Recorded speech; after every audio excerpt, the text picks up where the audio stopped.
30 лет прошло со дня страшной ладской трагедии. В этот день, 14 декабря 1992 года, земля содрогнулась от произошедшего. Одним выстрелом было оборвано 87 жизней мирных граждан. Невозможно передать словами ту боль и скорбь, которую испытывал каждый житель Абхазии в холодные декабрьские дни 1992 года. Родные погибших даже не могли опознать своих близких. Сгоревшие, обезображенные тела несчастных людей были захоронены в братской могиле в городе-герое Гудаута. Ежегодно в этот день страна вспоминает тех, кому враг не дал ни малейшего шанса на спасение. С самого утра люди идут к братской могиле, чтобы почтить память жертв невинно убиенных. Вся Абхазия скорбит вместе с семьями погибших.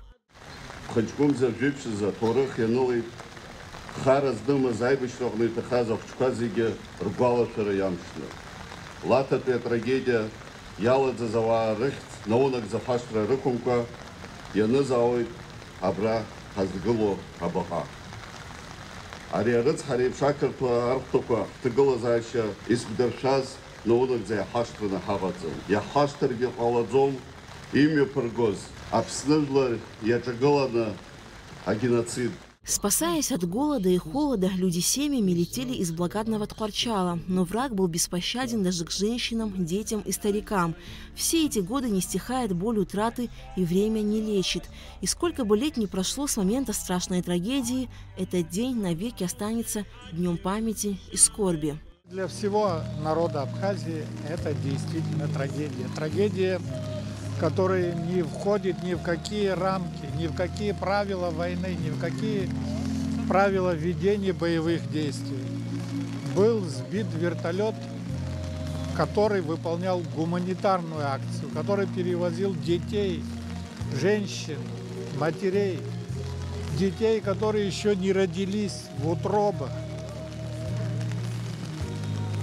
Мы свидетели этой трагедии, мы никогда не забудем. Почему? Потому что это огромная зияющая рана, не заживающая никогда ни в какие времена.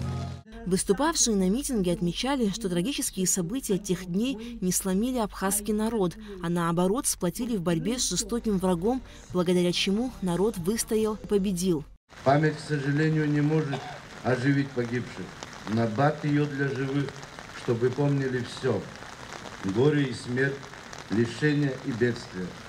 И прежде всего набат это для сегодняшних школьников, поскольку многие из погибших в вертолете над селом Лата были их сверстниками, и они навсегда останутся такими же юными. Война.